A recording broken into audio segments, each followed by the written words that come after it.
தென் தமிழகத்தில இன்றைக்கு சட்ட நுணுக்கங்களை விரல் நுனியிலே வைத்து தன்னை நம்பி வருகிற கட்சிக்காரர்களுக்கு மட்டுமல்ல, அனைவருக்குமே ஒரு சட்ட பாதுகாவலராக நீதியை இன்றைக்கு நிலைநிறுத்துகிற வகையில நீதி அரசரிடத்தில் தன்னுடைய வாதத்தின் மூலமாக இன்றைக்கு உரிமை பறிக்கப்படுகிற அந்த மக்களுக்கு உரிமை குரலாக இருந்து பெருமை சேர்த்து வருகிற சட்ட பாதுகாவலர் எங்கள் அன்புக்கும் பாசத்திற்கும் உரிய, மதிப்புக்கும் மரியாதைக்குரிய இந்த மண்ணின் மைந்தர் நம்முடைய வழக்கறிஞர் ராமகிருஷ்ணன் அவர்களுடைய இல்ல திருமண விழாவில் இங்கே பங்கேற்று எங்களுடைய தலைவர் வருங்கால முதலமைச்சர் புரட்சி தமிழர் ஐயா எடப்பாடி அவர்களுடைய சார்பில் அந்த மணமக்களை இன்றைக்கு மீனாட்சி சொக்கநாதர் போல் அவர்கள் மனமொத்த தம்பதிகளாக இந்த பகுதியில இந்த மண்ணுக்கு பெருமை சேர்க்கின்ற வகையில நீடோடி பல ஆண்டு காலம் வாழ வேண்டும், எல்லா செலவுகளையும் பெற வேண்டும் என்று வாழ்த்தி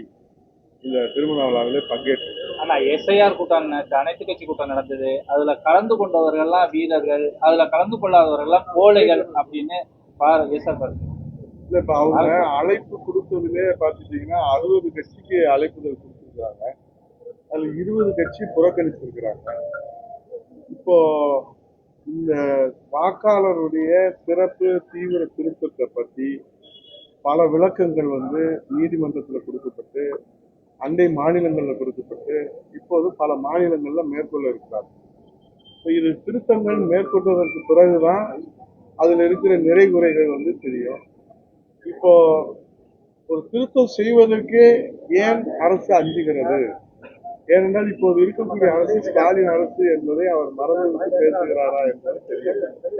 தேர்தல் ஆணையம் டெல்லியில இருந்து தமிழகத்தில் இருக்கக்கூடிய அர்ச்சனா பட்நாயக் ஐஏஎஸ் இன்றைக்கு உத்தரவு பிறப்பித்தாலும் கூட மாநில அரசினுடைய கட்டுப்பாட்டில் இருக்கக்கூடிய அந்த அதிகாரிகள் தான் இதை செயல்படுத்த போறாங்க. அப்போ முதலமைச்சர் தாராளமா கேட்கலாம், இதுல என்ன குறை இருக்கு, தவறு இருக்கு கேட்கலாம்.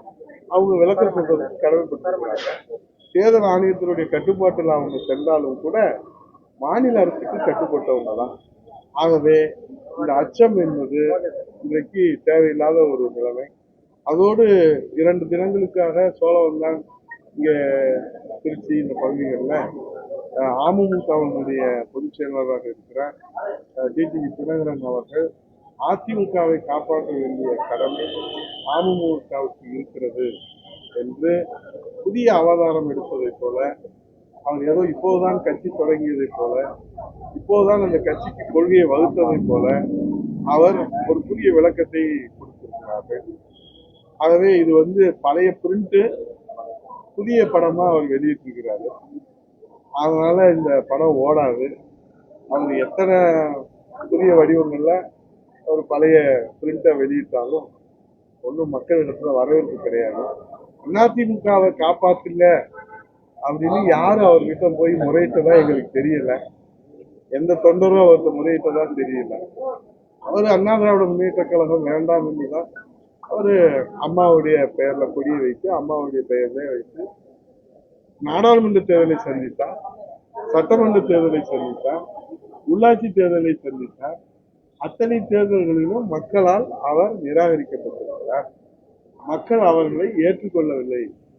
அவருடைய கொள்கை, கோட்பாடு, லட்சியம், செயல்பாடு, சேவை எங்களுக்கு தேவையில்லை என்று மக்கள் தீர்ப்பளித்து விட்டார்.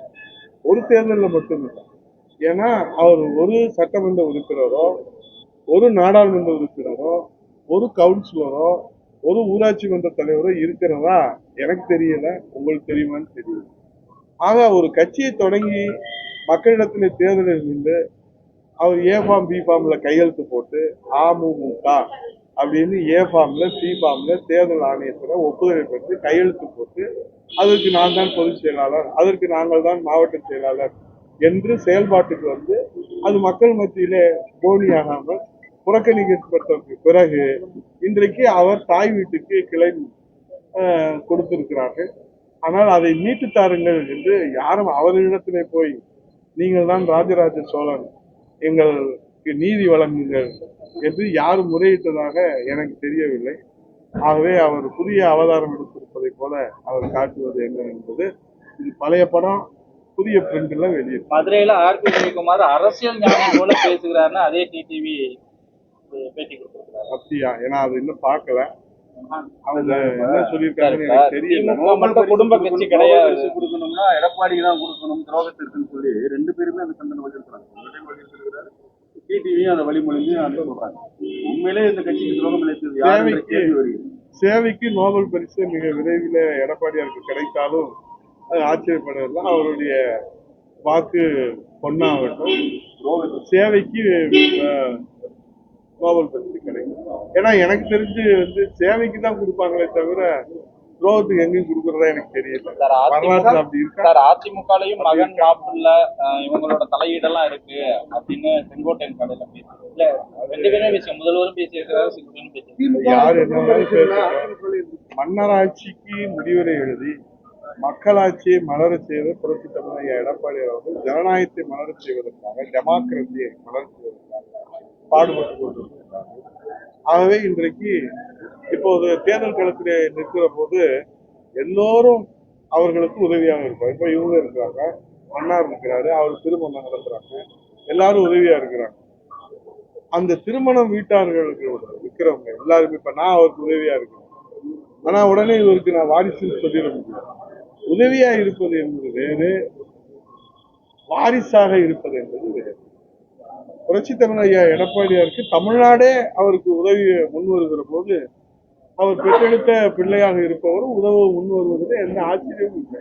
அவருடைய பணியில அவருடைய ஏன்னா காலையில இருந்து தந்தை என்ன செய்யறாரு, காலையில அவருடைய பணிகள்ல உதவியா இருக்கிறது எந்த இலக்கணத்திலையும் தவறோ சட்டவிரோதமோ கிடையாது.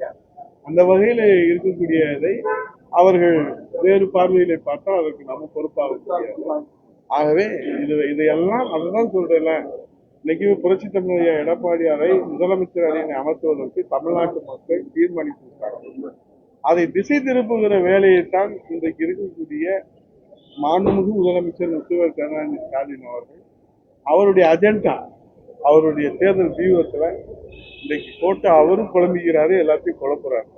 ஒரு தெளிவான பாதையோட அவர் பயணித்தால் அவர் அரசியல் பயணம் என்பது கேள்விக்குறி ஆகாது. இல்லை என்று சொன்னால் முதலமைச்சருடைய அரசியல் பயணம் கூட கேள்விக்குறி ஆகும்.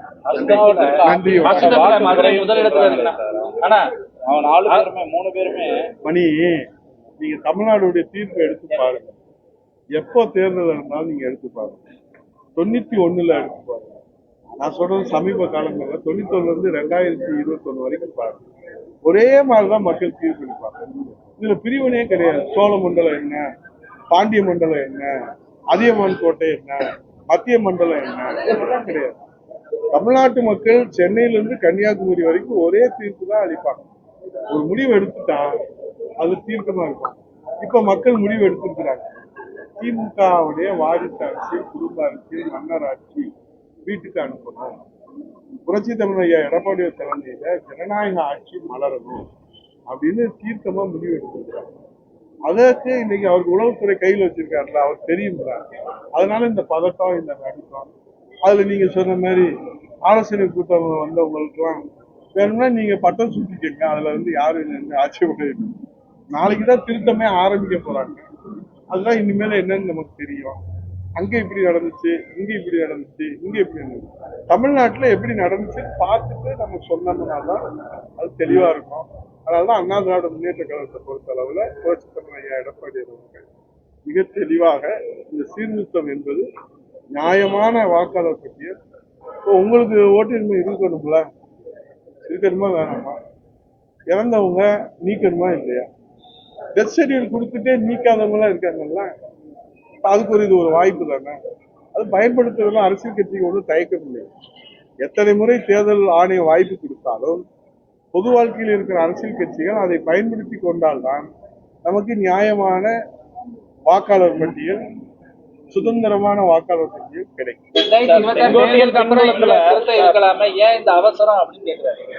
முதல் நாள் வரைக்கும் திருத்தலாம் தலைவரை. இதுல என்ன கஷ்டம்? தேர்தலுக்கு அப்புறம் தேர்தல் ஆணையம்ல கவலைப்படணும். நீங்க ஏன் கவலைப்படுறீங்க? உங்களுக்கு தேவை வாக்காளர் பட்டியல்ல குமாருக்கு ஓட்டு இருக்கா, ஜெகனுக்கு ஓட்டு இருக்கா, மணிக்கு ஓட்டு இருக்கா, செல்வகுமாருக்கு ஓட்டு இருக்கா, உதயகுமாருக்கு ஓட்டு இருக்கா, ராமகிருஷ்ணனுக்கு ஓட்டு இருக்கா, பாலுக்கு ஓட்டு இருக்கா, தலைவர் இங்க இருக்காரு, நான் சொன்ன விளம்பரப்படுத்தி விட்டுருவீங்க. அதனால யாருக்கு ஓட்டு இருக்கு, யாருக்கு ஓட்டு இருக்கு, இதை நீங்க பார்த்து தானே சொல்ல முடியும். நீங்க இறுதி பட்டியல் வந்து எப்போ கொடுக்குறாங்க? ஜனவரி பிப்ரவரியில கொடுக்குறாங்க. அப்போ நீங்க முறையிடலாமே. ஒரு தேர்தல் பணி வந்து ஒரு தேர்தல் ஆணையம் ஒரு தேர்தல் பணியவே செய்யக்கூடாதுன்னு சொல்றது எந்த ஜனநாயகத்துல, எந்த சுதந்திர நாட்டுல இது என்ன ஒரு ஒரு அட்ராசிட்டியா இருக்கு? நன்றி, வணக்கம். சார், செங்கோட்டையின் பின்புலத்துல பாஜக தான் இருக்கு. ஏன்னா அவங்களுடைய சப்போர்ட்ல தான் அவரும் இந்த மாதிரியான முடிவுகளை எடுக்கிறாரு அப்படின்னா உங்க பின்புலத்துல யாரு இருக்கா?